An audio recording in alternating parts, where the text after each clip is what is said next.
আজকে শান্তির বাজারে বিকশিত ভারতের অমৃতকাল সেবা সুশাসন ও গরিব কল্যাণের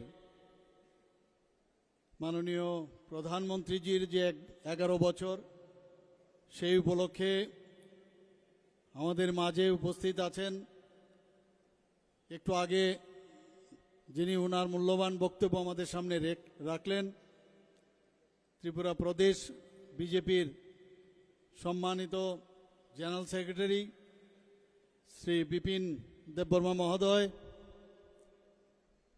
যিনি স্বাগত ভাষণ রাখলেন আমাদের সাউথ ত্রিপুরার ডিস্ট্রিক্ট প্রেসিডেন্ট ভারতীয় জনতা পার্টির শ্রী দীপায়ন চৌধুরী মহোদয়, আর আপনাদের অত্যন্ত প্রিয় বিধায়ক আমাদের মাঝে উপস্থিত আছেন শ্রী প্রমোদ রিয়াং মহোদয়, এখানে উপস্থিত আছেন মাননীয়া বিধায়িকা শান্তির বাজার রাজনগরের অ্যাসেম্বলি কনস্টিটিউয়েন্সির শ্রীমতী স্বপ্না মজুমদার মহোদয়া, তাছাড়া এখানে উপস্থিত আছেন সভাধিপতি সাউথ ত্রিপুরা জেলা পরিষদের শ্রী দীপক দত্ত মহোদয়,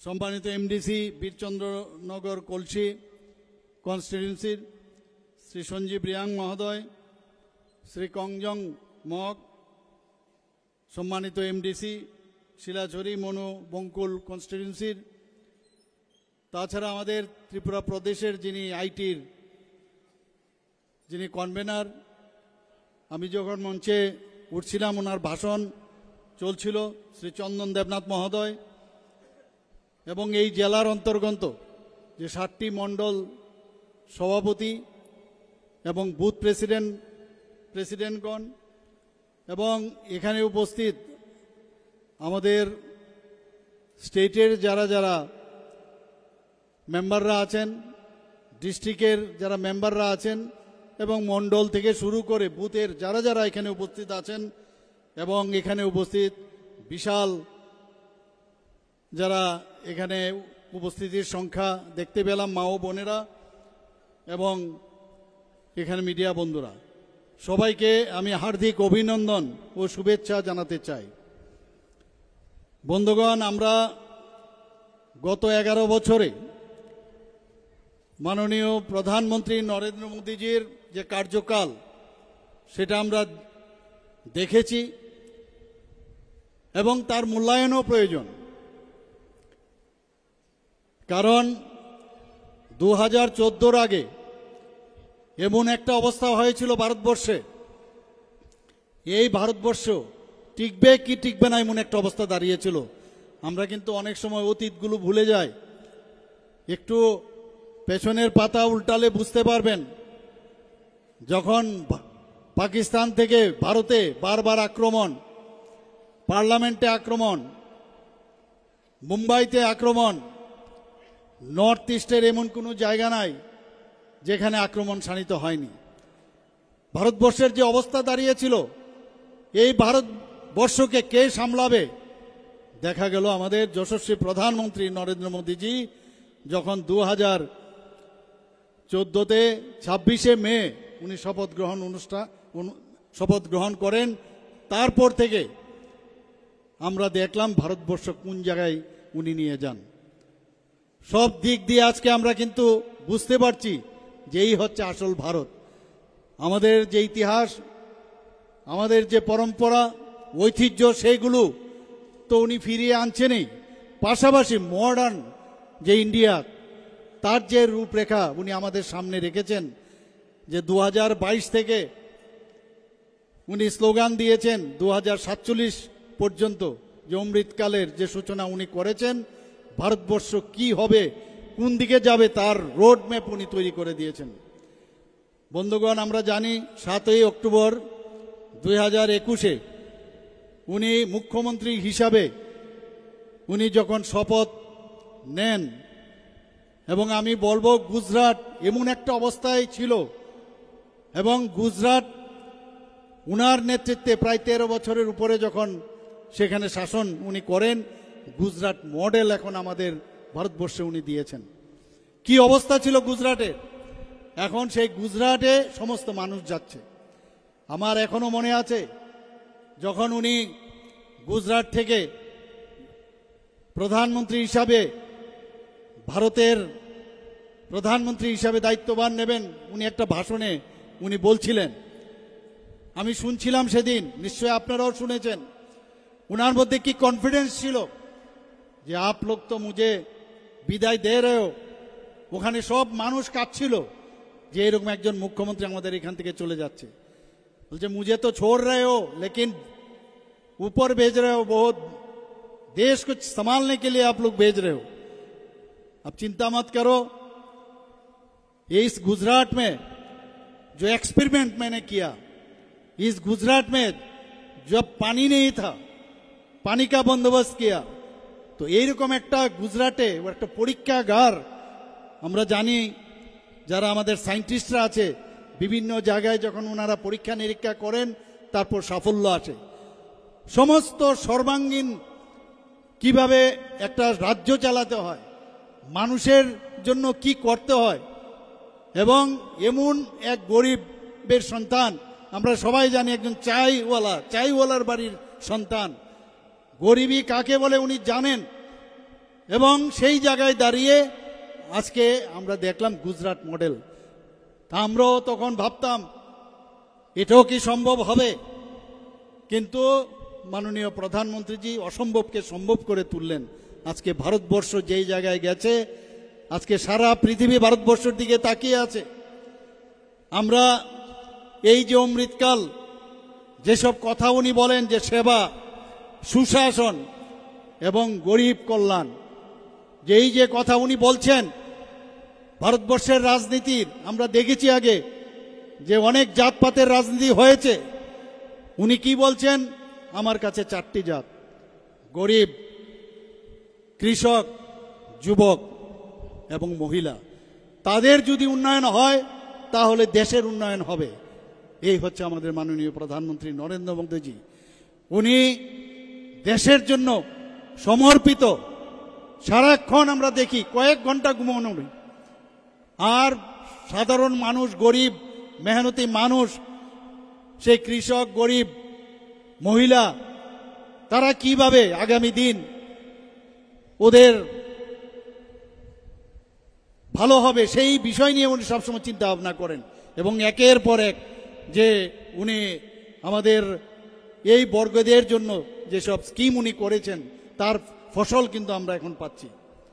এবং আমি মনে করি যে বিকাশের এক যে নতুন যাত্রা মাননীয় প্রধানমন্ত্রী আমাদের দেখিয়েছেন, আমি জানি না আগামী দিন উনার যে কার্যকাল, এই কার্যকাল ভারতবর্ষের ইতিহাসে স্বর্ণাক্ষরে লেখা থাকবে, এতটুকু আমি বলতে পারি।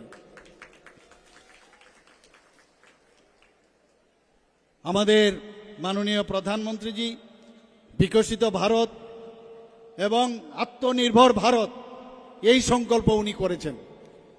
এবং মোদিজি সরকারের এই যে সময়কাল, আমি আশা করি আপনারা সবাই বুঝতে পারছেন যে একটা ভিত্তি, ফাউন্ডেশন যদি ঠিক না হয়, কোনো অবস্থায়, যেমন বাড়িতে যখন ফাউন্ডেশন একটা ঠিক না হয় তাহলে এই বাড়ির যেমন উন্নতি হবে না, সেইভাবে দেশের যেভাবে উনি ফাউন্ডেশন তৈরি করেছেন, আমি জানি না আগামী দিন কে প্রধানমন্ত্রী হবেন, কিন্তু উনি যে ফাউন্ডেশন তৈরি বা ভিত্তি আমাদের করে দিয়ে গেছেন, যেটা আমি বললাম, সেটা সর্বকালে সর্বশ্রেষ্ঠ প্রধানমন্ত্রী হিসাবে লেখা থাকবে। এবং সেটা শুধু লেখা থাকবে না, আমাদের স্বর্ণাক্ষরে লেখা থাকবে, এতটুকু আমি বলতে পারি। আমরা গত 11 বছরে প্রধানমন্ত্রীজির নেতৃত্বে আমরা দেশে আমরা সুরক্ষিত রয়েছি।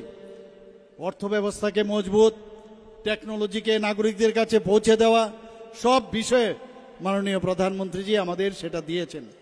বন্ধুগণ, অপারেশন সিন্দুরের কথা নিশ্চয়ই আপনারা জানেন, বেশি দিন হয়নি উনি কি বলেছেন, যখন বিহার থেকে বলেছেন যে নিরীহ 26 জনকে, 25 জন ভারতীয় আর 1 জন নেপালের নিরীহ পর্যটকদের যেভাবে গুনে গুনে তাদের ধর্ম বিচার করে এই পাকিস্তানের মদতপুষ্ট যে টেররিস্টরা ওনাদেরকে মেরেছেন, উনি বলেছেন কাউকে ছাড়া হবে না।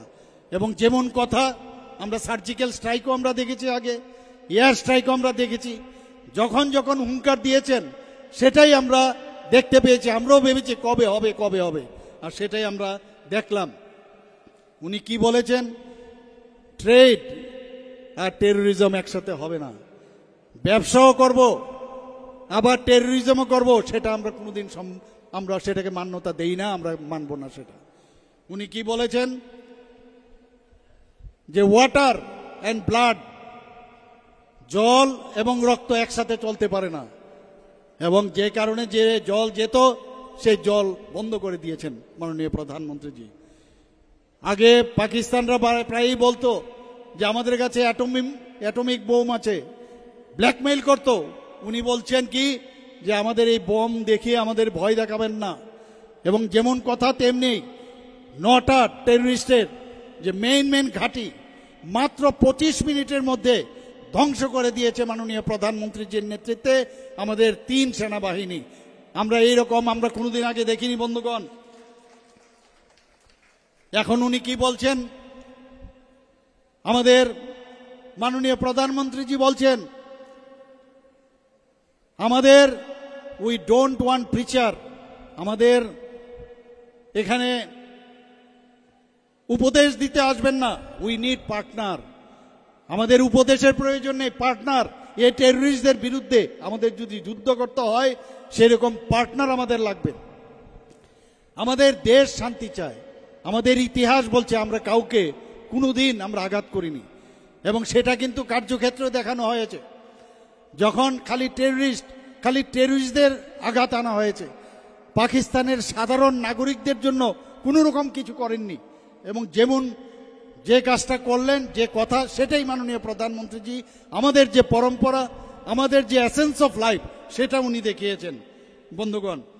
উনি আবার এটাও বলেছেন যে এইবার যদি কোনো টেররিস্ট আমাদের আঘাত করে তাহলে এটাকে কিন্তু টেররিস্ট হিসাবে আমরা দেখব না, আমরা দেখব পাকিস্তান আমাদেরকে আঘাত করেছে এবং ওই দেশের বিরুদ্ধে আমাদের যুদ্ধ আগামী দিন হবে বন্ধুগণ। এইবারে আমরা দেখলাম S-400 যে আমাদের এয়ার ডিফেন্স সিস্টেম, কিরকম লাগলো আপনাদের? আমরা কোনোদিন ভাবিনি। আমাদের সীমান্ত যে গ্রামগুলো আছে বলছে এতদিন তো যুদ্ধ হতো, সেখানে ট্যাঙ্ক যেত, সৈন্য সামন্তরা যেত, এবারের যুদ্ধ তো অদ্ভুত যুদ্ধ। আমি জানি না আগামী দিন ঘরের ভিতর বসেও যে প্রযুক্তির যে এত ডেভেলপ করেছে, ঘরের ভিতর বসে যুদ্ধ আসবে। আর এই কাজটা আমাদের মাননীয় প্রধানমন্ত্রীজি আগেই জানতো যে এইরকম যদি সিচুয়েশন হয়, সেই 303 যুদ্ধ আর আমাদের ভারত এখন জানে না। এখন প্রযুক্তি ডেভেলপ করেছে, S-400 মতো আমাদের যে এয়ার ডিফেন্স সিস্টেম, তার মাধ্যমে আমরা যুদ্ধ করছি। ব্রহ্মাস্ত্র আমাদের আছে, আমাদের INS বিক্রান্ত আছে, এরকম হেলিকপ্টার এখন আমাদের ইন্ডিজিনাস, আমাদের হেলিকপ্টার ভারতবর্ষে মাননীয় প্রধানমন্ত্রীজির কারণে সেটা এখন সেটা আমাদের ভারতবর্ষেই হচ্ছে। মোদিজির নেতৃত্বে আমাদের সরকার, কি সরকার? রেসপন্সিভ। আমাদের সরকার রেসপন্সিভ। খালি হয়ে গেল কিছু রেসপন্স করলাম না, এ হবে না। যে কোনো বিষয়ে রেসপন্সিভ সরকার যাকে বলে সেটা হচ্ছে মোদিজির সরকার। আমাদের এখানে রেসপন্সিবল, যে আমি এই কাজের জন্য আপনারা আমাদের ভোটে আপনাদের জিতিয়েছেন, তার জন্য যে উই আর রেসপন্সিবল, মানুষের জন্য কাজ করাটা আমাদের কাজ। এবং মাননীয় প্রধানমন্ত্রীজির যে সরকার, মোদিজির সরকার অ্যাকাউন্টেবলের সরকার, আমাদের রিফর্ম ট্রান্সফর্মের সরকার। মাননীয় প্রধানমন্ত্রীজির মোদিজির সরকার রিফর্ম এবং ট্রান্সফর্মের সরকার। পাবলিক পার্টিসিপেশনের মাধ্যমে এই সরকার চলতে চায়, সবাইকে নিয়ে চলতে চায় বন্ধুগণ। 2014 আমার পূর্ববর্তী বক্তা এখানে বলেছেন যে আগে আমরা খালি স্ক্যাম এগুলোই আমরা দেখতাম, দুর্নীতি, কেলেঙ্কারি এবং তুষণের যে রাজনীতি আমরা দেখেছি। কিন্তু এখনের মোদিজির সময়ের যে সরকার এবং আমাদের ত্রিপুরার যে সরকার, আমরা এখন উন্নয়ন, উদ্ভাবন এবং উদ্বোধনের কথা আমরা করছি। আজকেও এখানে প্রায় 19টার মতো উদ্বোধন করতে এসেছি বন্ধুগণ। আরও বলেছে আরও অনেকগুলো বাকি রয়েছে। আজকে আমরা কি দেখতাম একটু আগে আমি কথা বলছিলাম মাননীয় সভাপতি, ডিস্ট্রিক্ট সভাপতির সাথে, যে 69-এর মতো এই বামফ্রন্টের আমলে এখানে 69 জনের মতো এখানে খুন করা হয়েছে তাদের আমলে। আর আমাদের আমলে আমরা যখন সরকার 2018-তে ত্রিপুরাতে আসে, একটাও দেখাতে পারবে না যে রাজনৈতিক খুন এখানে হয়েছে বন্ধুগণ। মানে এইরকম একটা সরকার, খুন, সন্ত্রাস, দুর্নীতি এবং দর্শনের যে সরকার আমরা দেখতাম, অগ্নিসংযোগের সরকার, আমরা একটা রিফর্ম, একটা সরকার চালাতে গেলে কিভাবে চালাতে হয় সেই রিফর্মের সরকার ভারতীয় জনতা পার্টির নেতৃত্বাধীনের সরকার বন্ধুগণ। আগে মানুষ ভাবতো যে আমার যদি বাড়িতে যদি আমি যদি রোগে আক্রান্ত হই বা আমার পরিবারের যদি কেউ আক্রান্ত হয় তাহলে কোথায় যাব? মাননীয় প্রধানমন্ত্রীজি সেটা বুঝেছেন, যে কারণে প্রধানমন্ত্রী আয়ুষ্মান ভারত প্রকল্প শুরু করেছেন। 5 লাখ টাকা করে যারা গরিব অংশের মানুষ তাদেরকে সেই 5 লক্ষ টাকার মাধ্যমে প্রতি বছর প্রতিটা ফ্যামিলির জন্য সেই সুযোগ মাননীয় প্রধানমন্ত্রীজি এখানে করেছেন। 100% আমাদের 14 লাখের উপরে আমরা টার্গেট করেছিলাম। 100% স্যাচুরেশন পয়েন্ট আমরা ত্রিপুরাতে আমরা করেছি বন্ধুগণ। মানুষ বুঝতে পারছে যে এইরকম সরকার, সারা পৃথিবীর তাবর তাবর নেতা বলছে এত বড় একটা যে যোজনা মোদিজি কি করে করলেন, এইরকম যোজনা সারা পৃথিবীর মধ্যে আপনারা দেখবেন না। আমরা যারা জনপ্রতিনিধি অনেক সময়ের কারণে মানুষ থেকে অনেকটা দূরে চলে আসি, কিন্তু মাননীয় প্রধানমন্ত্রীজি সেটা খুব ভালো করে জানেন। যে কারণে উনি কি করেছেন, বলছেন যে প্রতি মাসের শেষ রোববারে মন কি বাত অনুষ্ঠান উনি করেন, সাধারণ মানুষের সাথে মাঝে মাঝে কথা বলেন, ইনোভেটিভ যেসব আইডিয়া ছোট ছেলে মেয়েদের আছে তাদের সাথে কথা বলেন। এতে করে মানুষের সাথে যে সম্পর্ক, যে দূরে থাকলেও সবার সাথে সবসময় দেখা করা যায় না, সেই জায়গায় উনি সবার সাথে কথা বলেন। ভারতবর্ষে তো আছেই, কিন্তু পৃথিবীর কোথাও এই ধরনের কোনো রাষ্ট্রনেতা মন কি বাতের অনুষ্ঠান কোথাও করেন না বন্ধুগণ। এইরকম একজন প্রধানমন্ত্রী আমরা পেয়েছি। আগে আমরা কথায় কথায় বাইরের থেকে আমরা ইম্পোর্ট করতাম। আমাদের ভারতবর্ষের যে ইনোভেটিভ আইডিয়ার মাধ্যমে যে প্রোডাকশন সেটার কমতি ছিল, আর আজকে মাননীয় প্রধানমন্ত্রীজির কারণে আমরা এখন বাইরে রপ্তানি করছি বন্ধুগণ। এবং আমরা দেখতে পেয়েছি মাননীয় প্রধানমন্ত্রীজি যখন দায়িত্বভার নেন, আমাদের ভারতবর্ষের অর্থনীতি সারা পৃথিবীর মধ্যে 11তম স্থানে ছিল, কিন্তু গত কিছুদিন আগে আপনারা দেখেছেন আমাদের অর্থনীতি 5ম স্থানে চলে এসেছিল, আর এইবার 4র্থ স্থানে চলে এসছে বন্ধুগণ। বলবো মাননীয় প্রধানমন্ত্রী দিয়ে ওনাকে স্বাগত জানান।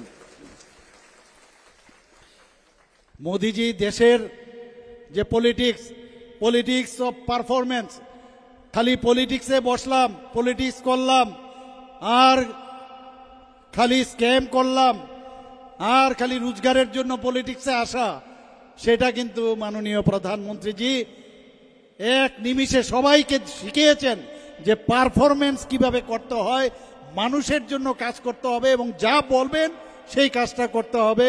সেই রকম একটা করেছেন বন্ধুগণ। একটু আগে আমার পূর্ববর্তী বক্তা বিপিন বাবু বলছিলেন যে সরকার, মোদিজির যে সরকার এই 11 বছরে যে বিকাশ, বিশ্বাস এবং পরিবর্তন, আজ প্রতিটি নাগরিক ওনারা দেখতে পাচ্ছেন যে আমাদের দেশ কি ছিল। আমরা এতদিন ভাবছিলাম এইভাবেই বুঝি দেশ চলে, কিন্তু মোদিজি বলছেন না, এইভাবে দেশ চলতে পারেন না। যে কারণে 2047 পর্যন্ত 2022-এ উনি যে বিকশিত ভারত স্বপ্ন উনি দেখেছেন, অমৃতকাল যে শুরু হয়েছে, এবং আমি নিশ্চিত যে আজকে আমরা অর্থনীতিতে চতুর্থ স্থানে চলে এসেছি। আমি জানি না আগামী দিন কোন জায়গায় আমরা যাব। আমি নিশ্চিত আমরা সারা পৃথিবীর মধ্যে সর্বশ্রেষ্ঠ ভারত হবে, আমি বলতে পারি বন্ধুগণ। শুধু তাই নয়, মাননীয় প্রধানমন্ত্রীজি আমাদের যে সংস্কৃতির যে পুনরুজ্জীবন এবং আমাদের যে পুরনো যে ইতিহাস সেগুলিও উনি আবার পুনরুদ্ধার করেছেন বন্ধুগণ। আমরা যদি কাশী বিশ্বনাথ করিডোরের কথা বলি, সেটা সবাই বলছেন, প্রশংসা করছেন যে কাশী বিশ্বনাথ করিডোর নির্মাণ করেছেন। রাম মন্দিরের কথা আপনারা সবাই জানেন, কত কত লোক সেখানে শহীদ হয়েছেন এবং এ নিয়ে কত কথা যে কবে ডেট মাংছিল বিরোধী দলের ওরা, কবে হবে রাম মন্দির। এবং যেমন কথা সেমনিই কাজ, রাম মন্দির আজকে সেখানে নির্মাণ করেছেন মাননীয় প্রধানমন্ত্রীজির ইচ্ছায় সেটা সম্ভব হয়েছে বন্ধুগণ। আজকে মহাকালেশ্বর মন্দিরের কথা যদি বলি, সেখানে উন্নয়ন করেছেন, কেদারনাথ মন্দিরের উন্নয়ন করেছেন। এরকম বহু জায়গায় যেভাবে আমাদের যে নতুনভাবে ধর্মীয় যে জাগরণ সেটা মাননীয় প্রধানমন্ত্রীজি আমাদের করেছেন বন্ধুগণ। আমাদের জম্মু অ্যান্ড কাশ্মীরের কথা যদি বলি, কি অবস্থা ছিল জম্মু অ্যান্ড কাশ্মীরের, বারবার বলছিল 370 ধারা 35 ধারা। আমাদের এই পার্টি যার আমাদের আগের যে পার্টি ছিল সেই জনসংঘের যিনি প্রতিষ্ঠাতা ডক্টর শ্যামাপ্রসাদ মুখার্জি, উনি জীবন বলিদান দিয়েছেন এই জম্মু কাশ্মীরে গিয়ে, এবং যে কারণে 370 ধারা বিলুপ করার জন্য উনি যে ওখানে গিয়ে উনার যে জীবন ওখানে আত্মত্যাগ করেছেন, সেটা মাননীয় প্রধানমন্ত্রীজি আজকে দেখিয়ে দিয়েছেন জম্মু অ্যান্ড কাশ্মীরের ধারা বিলুপ করার মাধ্যমে। আমাদের যারা মুসলিম মহিলারা আছেন তাদের সম্পর্কে 3 তালাক, 3 বার 3 তালাক বললে মহিলাদেরকে 3 তালাক হয়ে যেত, তাদের তালাক দিয়ে দিত। সেই জায়গায় মাননীয় প্রধানমন্ত্রীজি বলছেন যে 3 তালাক আমাদের সেটাকে বিলুপ আমাদের করতেই হবে, এবং আমাদের মাইনরিটি সম্প্রদায়ের যারা মহিলারা আছেন তাদেরকে যে সম্মান দিয়েছেন, সবাই মাননীয় প্রধানমন্ত্রীজিকে ধন্যবাদ দিচ্ছেন। ওয়াকফ বিল নিয়ে অনেক কথা হয়েছে, ওয়াকফ বিল নিয়েও বলছে অনেক কিছু হবে। কিছু লোক নির্দিষ্ট তাদের যে চাহিদা পূরণের জন্য এই ওয়াকফ যে বোর্ড সেটাকে তারা ব্যবহার করেছে, সেটাকে মাননীয় প্রধানমন্ত্রীজি এই বিলের মাধ্যমে সেটাকেও সে সংযোজন করেছেন, সেটা যাতে ভালোভাবে কাজ হয় সেই ব্যবস্থা করেছেন। আমরা সিটিজেন অ্যামেন্ডমেন্ট অ্যাক্টের কথা যদি বলি, সেটা নিয়েও অনেক কথা হয়েছে, বারবার বলা হয়েছে 2000 যে আমাদের এটা নিয়ে অনেক সুপ্রিম কোর্টেও কেস হয়েছে। তো সিএ নিয়ে যারা আজকে হিন্দু হোক, আজকে খ্রিস্টানি হোক বা জৈনী হোক, অন্যান্য যারা পাঞ্জাবি হোক, শিখ হোক, তাদের জন্য বলা হয়েছে তাদেরকে ভারতবর্ষে স্থান দেওয়া হবে। তো এই কাজটার জন্য সিএ বিল আনা হয়েছে এবং সেটা পাসও হয়েছে। আমাদের মহিলাদের কথা যদি বলি, বারবার এম্পাওয়ারমেন্ট অফ মহিলা আমরা বারবার বলছি। আমাদের মহিলা সশক্তিকরণের জন্য মাননীয় প্রধানমন্ত্রীজি এবং ভারতীয় জনতা পার্টি সবসময় এটার জোরদার দাবি করে এসছে, যে কারণে 33% অ্যাসেম্বলি এবং পার্লামেন্টে আমাদের মহিলারা এখানে আছেন, তাদের জন্য তাদের যাতে রিপ্রেজেন্টেশন থাকে সেটা এখানে বিল পাস করা হয়েছে বন্ধুগণ। মাননীয় প্রধানমন্ত্রীজি বলছেন নিউ নর্মাল, নতুন একটা টার্ম উনি দিয়েছেন। সেই ভারতবর্ষ আর এখন নেই, নিউ নর্মাল ভারতবর্ষকে অন্য চোখে এখন দেখতে হবে। আমরা G20 সময় আমরা দেখেছি, যখন তাবর নেতা এই G20-তে এসেছিলেন, আমিও সেখানে গিয়েছিলাম, যে সসম্মানে মাননীয় প্রধানমন্ত্রীজিকে ওনারা সম্বোধন করেছেন সেটা আর বলার অপেক্ষা রাখে না বন্ধুগণ। আমরা এসসি এসটি এবং ওবিসি তাদের সংরক্ষণের জন্য আমাদের এই ভারতীয় জনতা পার্টি এবং আমাদের সরকার এবং মাননীয় প্রধানমন্ত্রী তার উপর গুরুত্ব দিয়েছেন এবং সেই রিজার্ভেশনের পক্ষে উনি বারবার বলছেন। বন্ধুগণ, আমরা মহিলাদের এডুকেশন হোক, মিলিটারিতে হোক, এমপ্লয়মেন্ট, সেলফ এমপ্লয়মেন্ট, সব বিষয়ে আমাদের প্রধানমন্ত্রীজি সেই বিষয়ে জোর দিয়েছেন। বন্ধুগণ, আগে আমরা নকশাল বা মাওবাদীদের কথা আমরা শুনেছি। আমি কিছুদিন আগে যখন দিল্লিতে গিয়েছিলাম, সেখানে আমাদের মুখ্যমন্ত্রীদের যে কনভেনশন হয়েছিল, মাননীয় প্রধানমন্ত্রীজি সেখানে ছিলেন। সেখানে ছত্তিশগড়ের যে মুখ্যমন্ত্রী ছিলেন, উনি বক্তব্য রেখেছেন কিভাবে ছত্তিশগড়ে এই মাওবাদীদের ওখানে ওনাদেরকে যেভাবে সরিয়েছেন সেই বিষয়ে বিস্তারিত সেখানে আলোচনা রেখেছেন। 126টা নকশাল এফেক্টেড রাজ্য ছিল। রাজ্যের মধ্যে বিভিন্ন জায়গায় 5-6টা রাজ্য জুড়ে প্রায় 126টা নকশালের যে এফেক্টেড এরিয়া ছিল। সেই জায়গায় এখন দাঁড়িয়ে এইবারের যে আক্রমণ আমাদের তরফ থেকে, আমাদের যারা প্যারামিলিটারি এবং ছত্তিশগড়ের পুলিশ তারা যে আক্রমণ শাণিত করেছে, তাতে করে দেখা গেছে 126 থেকে নেবে মাত্র 18তে হয়েছে। আমি নিশ্চিত যে আগামী দিনে এটা শূন্যতে আসবে, কারণ আমাদের মাননীয় স্বরাষ্ট্রমন্ত্রী বলেছেন যে কোনো অবস্থায় কাউকে ছাড়া হবে না। বন্ধুগণ, এখন এতে করে ভায়োলেন্স প্রায় 53% রিডাকশন হয়েছে। আমাদের যারা ক্যাজুয়ালিটি হতো, আমাদের যারা প্যারামিলিটারি থেকে আরম্ভ হোক, পুলিশ থেকে আরম্ভ করে, সেই সব জায়গায় প্রায় 126টি জায়গায় সেখানে 72% এখন ডিক্রিজ করেছে। বন্ধুগণ, আমরা মাননীয় প্রধানমন্ত্রীজি বারবার বলছেন যে স্লোগান, কি স্লোগান দিয়েছেন? গরিবি হটাও। এবং আগে আমরা দেখতাম আগের সরকার, কংগ্রেসের, ইউপিএ সরকার এগুলো বলতো, কিন্তু আমরা দেখতাম গরিবকেই ওরা সরিয়ে দিয়েছে। কিন্তু মাননীয় প্রধানমন্ত্রীজি যেরকম বলেছেন, যেটা বিশ্বাসের যে আস্থার যে বিষয় আমরা বারবার বলি, সেটাই দেখা গেল। আমাদের প্রায় 25 কোটি মানুষ এই যে গরিব রেখার উপরে ওরা উঠে এসছে। এই গরিবি হটাও যে স্লোগান মাননীয় প্রধানমন্ত্রীজি দিয়েছেন, সেটা সম্ভব হয়েছে। বন্ধুগণ, আমরা ট্যাক্সের কথা যদি বলি, 283% ইনক্রিজ হয়েছে এবার ট্যাক্স ডিভলিউশনে। ভাবা যায় না, 283% ইনক্রিজ হয়েছে। আমাদের পার ক্যাপিটা আপনারা সবাই জানেন, আমাদের ত্রিপুরা এখন নর্থ ইস্টার্ন জোনের মধ্যে জিএসডিপি, আমাদের জিডিপি যেটা স্টেটের যে জিডিপি আছে নর্থ ইস্টার্ন জোনের মধ্যে আমরা সেকেন্ড হাইয়েস্ট পার ক্যাপিটা ইনকাম। আমরা নর্থ ইস্টার্ন জোনের মধ্যে আমাদের ছোট রাজ্য হতে পারে, কিন্তু আমরা সেকেন্ড হাইয়েস্ট এখন পার ক্যাপিটা ইনকাম, এবং সেটা হয়েছে মাননীয় প্রধানমন্ত্রীজির জন্য। আমাদের প্রায় 67% ইনক্রিজ সর্বভারতীয় স্তরে পার ক্যাপিটা ইনকাম এবার বেড়েছে। আমাদের ফরেন এক্সচেঞ্জের কথা যদি আমরা বলি, সেখানে 135% ইনক্রিজ হয়েছে। আমাদের এক্সপোর্ট যেটা আমাদের ভারতবর্ষ থেকে, সেটা হয়েছে প্রায় $825 বিলিয়ন। আমাদের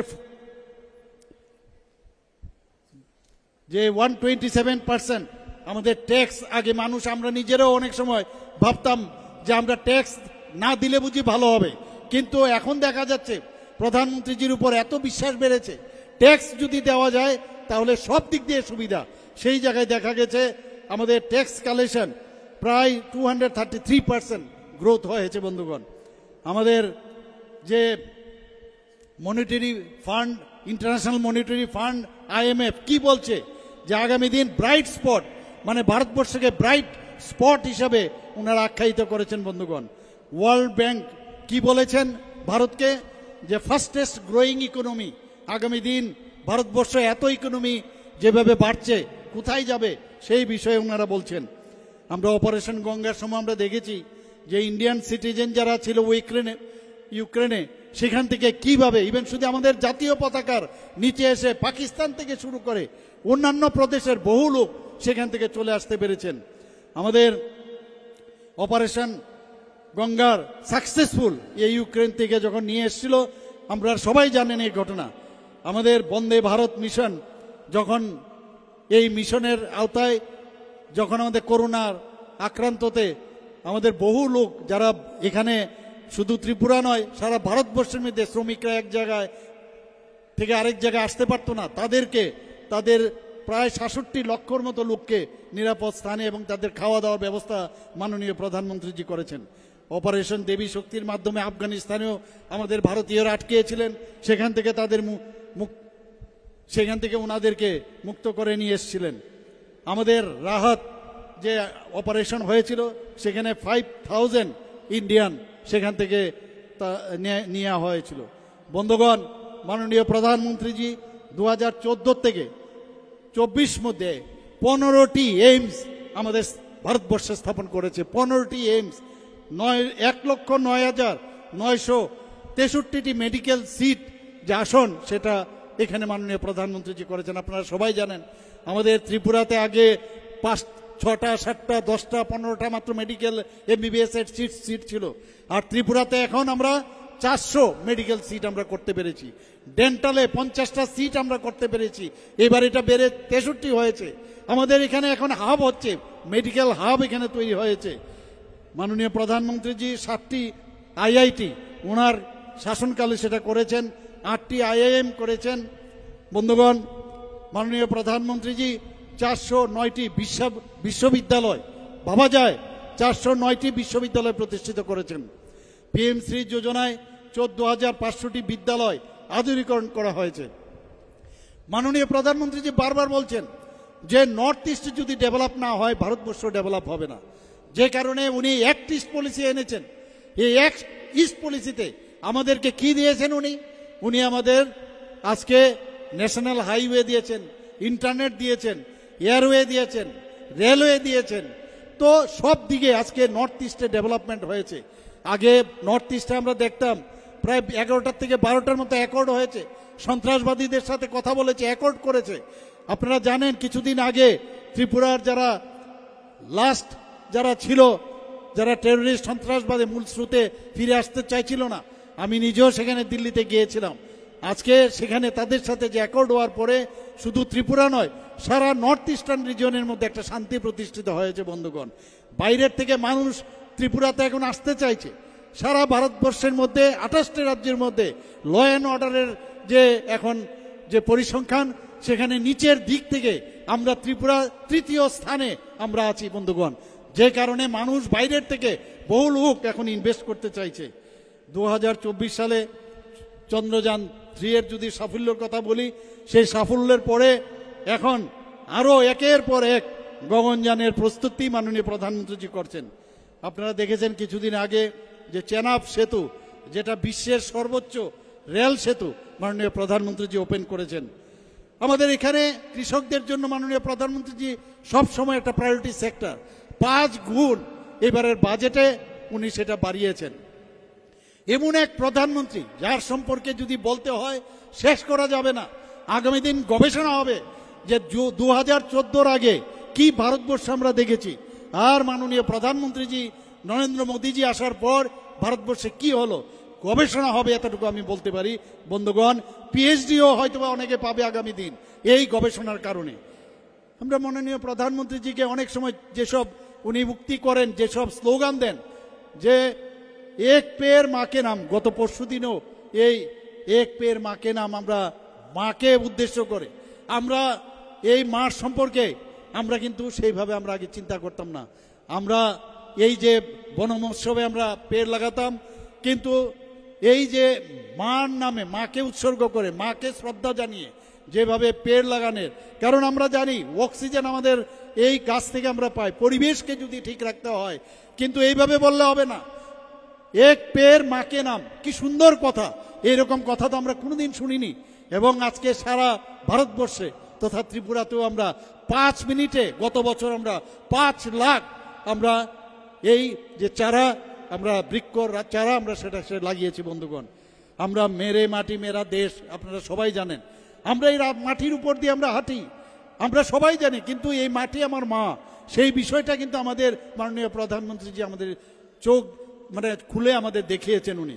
আমরা মেরে মাটি মেরা দেশ, আমরা সবাই জানি যে কিছুদিন আগে আমরা অমৃত বাটিকা কর্তব্য পথে আমাদের ত্রিপুরাতে আমাদের যে 58টা যে ব্লক আছে, প্লাস কর্পোরেটর যে কর্পোরেশন মাধ্যমে মিউনিসিপ্যালিটি, নগর পঞ্চায়েত, সেই 29টা যে জায়গা মাটি নিয়ে আমরা ত্রিপুরাতে সেক্রেটারিয়েটের সামনে অমৃত বাটিকা আমরা প্রতিটা রাজ্যেই হয়েছে, আমাদের ত্রিপুরাতেও আমরা সেটা অমৃত বাটিকা করেছি। আমাদের দিল্লিতে এখান থেকে আমাদের ভলেন্টিয়ারদেরকে, আমাদের এই যারা কার্যকর্তা, তাদেরকে এই মাটি নিয়ে আমরা ট্রেনের মাধ্যমে ওনাদেরকে বলেছি, এবং কর্তব্য পথে এই যে একটা মানে যে এই ধরনের অমৃত বাটিকা তৈরি হয়েছে, ভাবুন তো একবার, সেই জায়গার কর্তব্য পথে আপনি যখন যাবেন, সারা ভারতবর্ষের মাটি সেখানে গেছে। এই ধরনের ভাবনা আগে তো আমরা কোনোদিন শুনিনি। আমরা এর আগেও ফ্ল্যাগ লাগাতাম, কিন্তু 15ই আগস্টে লাগাতাম, 26শে জানুয়ারি লাগাতাম। এবার মাননীয় প্রধানমন্ত্রীজি গত 2 বছর ধরে কি বললেন, যে হর ঘর তিরঙ্গা, হর ঘর তিরঙ্গা আপনারা নিশ্চয়ই লাগিয়েছেন। তো এই যে অর্থাৎ এই হর ঘর তিরঙ্গার মাধ্যমে আমরা যারা আমাদের দেশকে স্বাধীন করেছে তাদেরকে সম্মান করা, তাদের সম্পর্কে চিন্তা করা, এই যে ভাবনা চিন্তা যে আমরা রাষ্ট্রবাদী, আমাদের দেশের জন্য আমাদের চিন্তা ভাবনা করা, সেটা একমাত্র ভারতীয় জনতা পার্টির জন্য এটা সম্ভব হবে। এবং সেই চিন্তা ভাবনার সুবাদে মাননীয় প্রধানমন্ত্রীজি এই কার্যক্রমগুলো নিয়েছেন। আমরা 75 সীমান্ত গ্রাম, আমরা ক্রান্তি বীরকা নাম আপনারা সবাই জানেন, সেই কার্যক্রম আমরা করেছি। বিভিন্ন যখন 75 বছর পূর্তি হলো আমাদের দেশের শাসন, তখন আমাদের দেশ স্বাধীনতার, তখন আমাদের ত্রিপুরাতেও 75টি জায়গায় আমরা এই কার্যক্রম করেছি। বহু জায়গায় আমরা জানি না, আমাদের সেখানের বহু অখ্যাত আনসাং হিরোজ ছিল, তাদের নাম আমরা সেখানে আমরা খুদাই করে তাদের নাম রেখেছি। আমাদের অনেক প্যারামিলিটারি বা আমাদের মিলিটারিতে আছেন ত্রিপুরার ছেলেমেয়েরা অনেকে আছেন সেখানে, তাদের শ্রদ্ধা জানানোর জন্য, দেশের জন্য যারা বলিদান হয়েছেন স্বাধীনতার আগে, তাদের নাম 75টি সীমান্ত গ্রামে আমরা করেছি। এই ভাবনা চিন্তা কে দেবে? এটা একমাত্র দিয়েছে মাননীয় প্রধানমন্ত্রী নরেন্দ্র মোদীজি। বন্ধুগণ, আমি আশা করি যে এই 11 বছরে মাননীয় প্রধানমন্ত্রীজি যে কাজ করেছেন তার বিস্তর যে আলোচনা এর আগেও হয়েছে। এখানে প্রধানমন্ত্রী কিষাণ সম্মান নিধি আমরা এখন পর্যন্ত ত্রিপুরাতে যে আমরা 19তম কিস্তি আমরা পেয়েছি, তাতে করে 843 কোটি টাকার উপরে ডিবিটির মাধ্যমে সরাসরি মাননীয় প্রধানমন্ত্রী দিয়েছেন। আগে কি এত দালাল ছিল? দালালের মাধ্যমে মাঝখানে টাকাটা অন্যদের কাছে পকেটে চলে যেত। এবং ট্রান্সপারেন্সি সরকার এই ডিবিটির মাধ্যমে প্রধানমন্ত্রী কিষাণ সম্মান নিধিতে ত্রিপুরাতে 843 কোটি 66 লক্ষ টাকা সরাসরি কৃষকদের অ্যাকাউন্টে চলে গেছে। প্রধানমন্ত্রী ফসল বীমা যোজনা যদি কথা বলি, 10 কোটি 63 লক্ষ টাকার উপরে এই আমাদের ত্রিপুরার কৃষকরা পেয়েছে। কিষাণ ক্রেডিট কার্ড, এখন পর্যন্ত কৃষি ঋণের পরিমাণ প্রায় 2272 কোটি উপরে দেওয়া হয়েছে। বন্ধুগণ, আমরা প্রধানমন্ত্রী গরিব কল্যাণ অন্ন যোজনার কথা যদি বলি, সেখানেও এই প্রকল্পে মাসে 35 কেজি চাল আমরা প্রায়োরিটি হাউস হোল্ড পরিবারের প্রতি সদস্য 5 কেজি করে চাল এবং প্রতি পরিবারকে 35 কেজি চাল বিনামূল্যে মাননীয় প্রধানমন্ত্রীজি দিয়েছেন। বন্ধুগণ, আজ পর্যন্ত 4,94,000 প্রায়োরিটি হাউস হোল্ড পরিবারকে 19,23,000 জন এবং 1,12,000 অন্তর্দয় পরিবারকে 4,46,000 জন এতে উপকৃত হয়েছে। জল জীবন মিশন আমরা জানতাম আমাদের সরকার আসার আগে মাত্র 3% ছিল নল সে জল, আর আমাদের সরকার আসার পরে বর্তমানে 85.97% হয়েছে। বন্ধুগণ, পঞ্চম জাতীয় জল পুরস্কার 2023-এ আমাদের ধলাই জেলা সর্বশ্রেষ্ঠ হিসাবে পুরস্কার পেয়েছেন এই নল সে জল জল জীবন মিশনের আওতায়। বন্ধুগণ, প্রাইম মিনিস্টার স্বনিধির প্রকল্পের কথা যদি বলি, ত্রিপুরাতে যে 20টি শহর আছে, এই 20টি শহরের মধ্যে এখন পর্যন্ত প্রায় 8,666 জন যারা পথ বিক্রেতা, তাদেরকে আমরা এই প্রধানমন্ত্রী স্বনিধির যে প্রকল্প তার মাধ্যমে তাদেরকে টাকা আমরা দিয়েছি। বন্ধুগণ, আমাদের প্রধানমন্ত্রী জন আরোগ্য যোজনার যেটা 5 লক্ষ টাকা করে দেওয়া হচ্ছে, সেইভাবে মুখ্যমন্ত্রী জন আরোগ্য যোজনায় ত্রিপুরাই একমাত্র রাজ্য যেখানে সমস্ত মানুষ এই যোজনার মাধ্যমে আমাদের এই যে হেলথ কেয়ার এবং তাদের যে সিকিউরিটি, সেটা আমরা একমাত্র ত্রিপুরাতেই মুখ্যমন্ত্রী জন আরোগ্য যোজনা দেওয়ার পরে একই কায়দায় 5 লক্ষ টাকা করে সমস্ত মানুষের জন্য আমরা এই ব্যবস্থা করেছি। বন্ধুগণ, PM সূর্যগণ মুফত বিজলি যোজনার কথা যদি বলি, প্রায় 386 জন গ্রাহকের বাড়িতে সৌর প্যানেল বসানো হয়েছে। প্রধানমন্ত্রী মাতৃবন্ধন যোজনায় এখন পর্যন্ত প্রায় 62 কোটি 24 লক্ষ টাকার উপরে সমস্ত মানুষের জন্য এখানে দেওয়া হয়েছে। আমাদের সেন্ট্রাল CRRF ফান্ডের যে বিভিন্ন রাস্তাঘাট আছে, সেখানেও যেসব কাজ আমরা হাতে নিয়েছি, সেইগুলো আগামী দিন হয়তো আমরা করে নেব খুব অল্প সময়ের মধ্যে। বন্ধুগণ, গত পরশুদিনও বিকশিত ত্রিপুরার যে প্রকল্প, বারবার বলছি যে সমস্ত রাজ্যের যদি উন্নতি না হয় তাহলে বিকশিত ভারত কোনোদিন সম্ভব হবে না। প্রধানমন্ত্রীজি বলেছেন, সমস্ত রাজ্যের সমস্ত মুখ্যমন্ত্রীদের বলেছেন যে আপনারা রোড ম্যাপ বানান, আপনার এখানে কিভাবে উন্নয়ন করবেন, কিভাবে প্রোডাকশন বাড়বে, কিভাবে আপনার জিডিপি বাড়বে, সেই বিষয়টা আপনারা দেখুন। তার মিটিং গতকাল হয়েছে, সেখানে বারবার বলছি আমাদের ত্রিপুরাতে 4 মাসের সিজন, যেখানে বিভিন্ন ইনফ্রাস্ট্রাকচার বিভিন্ন কাজ করা সম্ভব হবে, তার আগে করা যাবে না। কাজে সমস্ত টেন্ডার হোক যাই হোক, যাতে বৃষ্টির সময় কোনো কাজ না হয়, বৃষ্টির আগেই সমস্ত টেন্ডার ফাইনাল করে 4 মাসের মধ্যেই যেন সব কাজ সম্পন্ন হয়, তার জন্য আমি নির্দেশ দিয়েছি। বন্ধুগণ, আমরা চাই এক ত্রিপুরা শ্রেষ্ঠ ত্রিপুরা এবং এক ভারত শ্রেষ্ঠ ভারত আগামী দিন হবে। আমরা এর আগে অনেক সরকার আমরা দেখেছি, আমাদের অমৃতকালে নতুন এক সরকার আমাদের নর্থ ইস্টার্ন জোনে আমরা চাইছি যে ত্রিপুরা একটা আইডিয়াল যে রাজ্য সেইভাবে আত্মপ্রকাশ করুক। বন্ধুগণ, সেটা একমাত্র সম্ভব হবে যদি সবাই আপনারা সাহায্য করেন, আমাদের উপর আস্থা রাখেন, বিশ্বাস রাখেন, তবেই সেটা সম্ভব হবে। আবার এখানে এতক্ষণ ধরে আমাদের কথা শোনার জন্য সবাইকে হার্দিক অভিনন্দন ও শুভেচ্ছা জানিয়ে আমার কথা বলা শেষ করছি। সবাইকে অসংখ্য ধন্যবাদ, সবাইকে অসংখ্য ধন্যবাদ। আমার সাথে একসাথে বলবেন, বন্দে মাতরম, বন্দে মাতরম, ভারত মাতা কি, ভারত মাতা কি, ভারত মাতা কি। নমস্কার, জয় হিন্দ।